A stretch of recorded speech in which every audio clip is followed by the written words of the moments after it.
औरत की इज्जत। रचना की शादी 1 महीना पहले ही हुई थी, लेकिन उसे देखकर ऐसा लगता नहीं था, क्योंकि घर में मिलने वाली डांट फटकार की वजह से वह बहुत परेशान हो चुकी थी। इस बारे में वह किसी को बता भी नहीं सकती थी, लेकिन उसकी सबसे बड़ी हमदर्द कोई और नहीं बल्कि उसकी सास थी। वैसे तो कई बार सास को सही नहीं माना जाता, लेकिन इस बार रचना की सास ने उसका बखूबी साथ दिया। एक दिन रचना खाना बना रही थी। रचना का पति राघव, तुमने खाना बनाना सीखा भी है या नहीं? कोई भी खाना सही से नहीं बना पाती हो, एकदम स्वाद नहीं आता। वर्मा जी की पत्नी को देखो, एक से एक डिश बना लेती है। रचना, क्या कमी रह गई है खाने में? आप मुझे बता दीजिए, मैं ठीक कर दूंगी। प्यार से। राघव, तुम्हें खाना बनाना ही नहीं आता। तुम्हारे खाने में बहुत कमियां रहती हैं, ना नमक सही से डालती हो, ना मिर्च।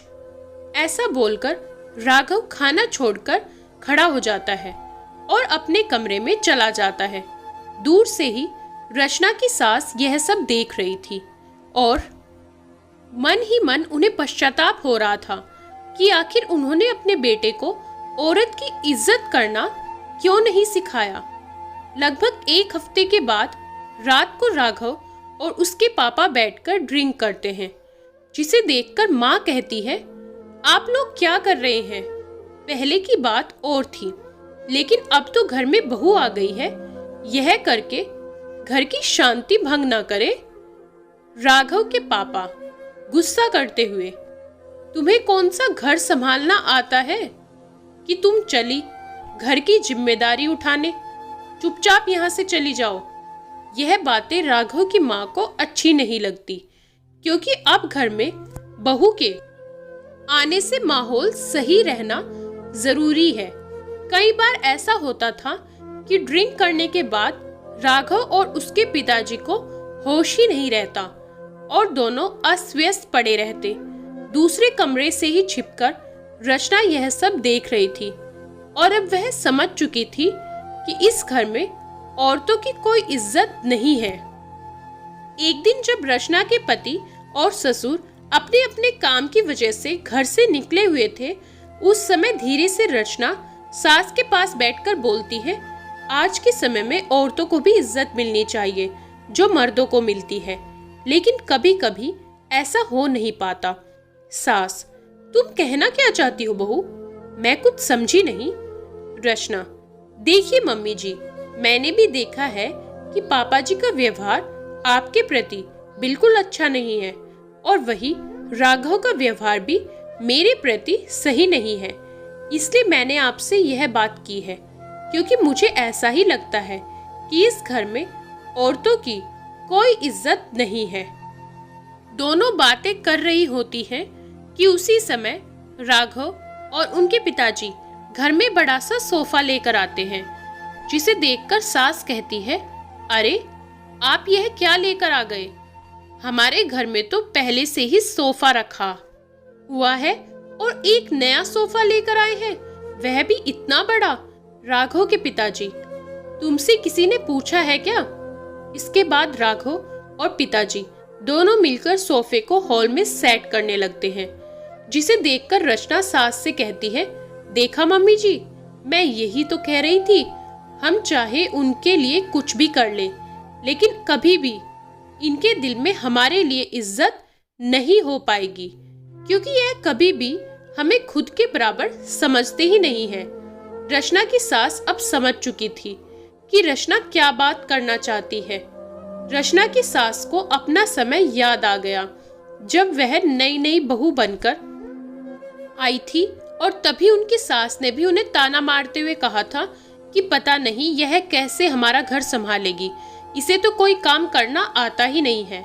माँ बाप ने इसे ऐसे ही भेज दिया।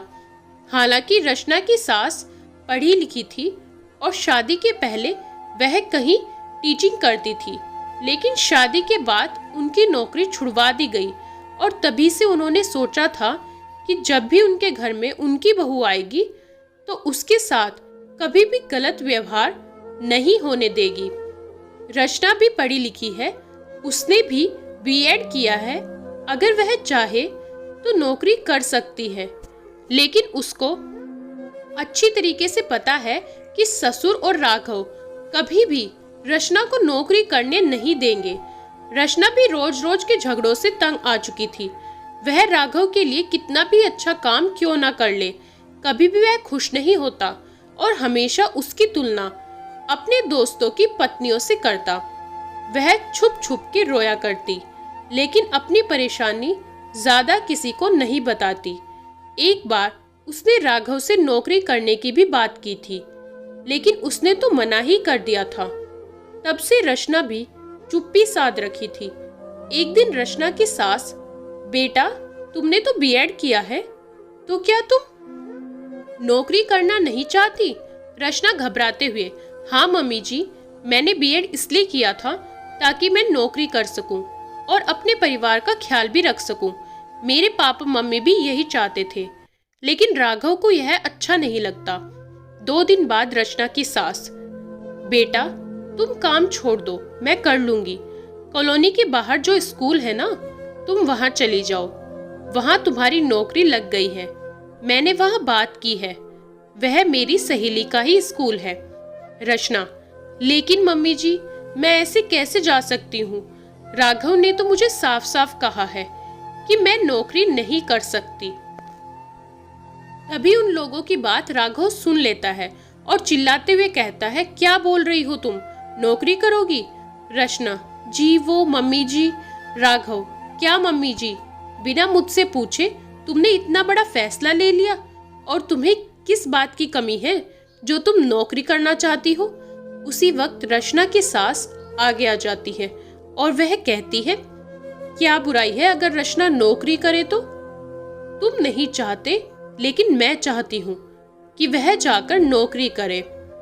कमी सिर्फ पैसे की नहीं होती, मान सम्मान और इज्जत की भी होती है, जो तुम उसे कभी दे नहीं सकते।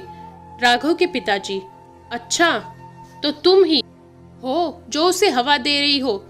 जानती नहीं, यहाँ औरतों को फैसला लेने का कोई अधिकार नहीं है। सास, आज तक जो मेरे साथ हुआ है, मैं अपनी बहू के साथ नहीं होने दूंगी। मैंने अपने सपने को दरकिनार कर दिया, लेकिन मैं अपनी बहू को कभी ऐसा करने के लिए मजबूर नहीं करूंगी जिसके लिए उसे अपना मन मारना पड़े। मैं देखती हूँ उसे नौकरी पर जाने से कौन रोकता है। और रचना नौकरी करने लगी और उसके अंदर आत्मविश्वास पैदा हो गया। धीरे धीरे उसके पास पैसे आने लगे, जिसको वह अपनी सास को देने लगी, क्योंकि आखिरकार सास की वजह से ही वह नौकरी कर सकी। कुछ ही दिनों के बाद राघव का बिजनेस सही तरीके से नहीं चल रहा था, जिससे वह परेशान रहने लगा, और उसकी परेशानी की वजह से वह ठीक से खाना भी नहीं खाता था। रचना घर आकर तरह तरह के पकवान बनाती, लेकिन राघव का मन नहीं लग रहा था। एक दिन राघव ने रचना से कहा, मैंने हमेशा तुम्हारा अपमान किया, कभी भी तुम्हारा साथ नहीं दिया, इसलिए आज मेरे साथ ऐसा हो रहा है कि अब मेरा काम ठप पड़ चुका है। समझ में नहीं आता कि कैसे घर संभालूं। बस उसी समय राघव की माँ पैसे लेकर आती है और उन्हें राघव को देती है। यह वही पैसे होते हैं जो रचना अपनी सैलरी के रूप अपनी सास को देती है, जिसे देखकर राघव के आंखों में आंसू आ जाते हैं और राघव के पिताजी भी भावुक हो जाते हैं। पिताजी, राघव की माँ तुम भी कभी नौकरी करना चाहती थी, लेकिन मैंने कभी साथ नहीं दिया, और आज वही सब मैंने अपने बेटे को भी सिखाया, लेकिन तुम्हारी बदौलत हमारी बहू आज अपने पैरों पर खड़ी है और हमारे लिए मेहनत कर रही है जो वह कर सकती है। मुझे अपनी बहू पर गर्व है। रचना, मुझे तो इस बात की खुशी है कि आज आप दोनों की नजरों में मेरी और मम्मी जी की भी इज्जत बराबरी से हो रही है, जिसके हम हकदार हैं। पिताजी, हाँ बहू, तुमने और तुम्हारी सास ने हमेशा घर की परिस्थिति के अनुसार खुद को ढाल लिया, लेकिन हमने तुम्हें कभी भी सही नहीं माना। हो सके तो हम दोनों को माफ कर देना। ऐसा सुनते ही रचना की आंखों में आंसू आ जाते हैं और अब वह खुशी खुशी खाना परोसने लगती है, क्योंकि आज उसने सभी के पसंद का खाना बनाया है और दिल से वह बोझ उतर चुका है जिसकी वजह से वह बहुत परेशान थी। रचना अब मन ही मन मुस्कुरा रही थी क्योंकि आज उसके दिल से बहुत बड़ा बोझ जो उसके मन को परेशान कर रहा था उतर गया था। आशा करती हूँ ये कहानी आपको जरूर पसंद आई होगी।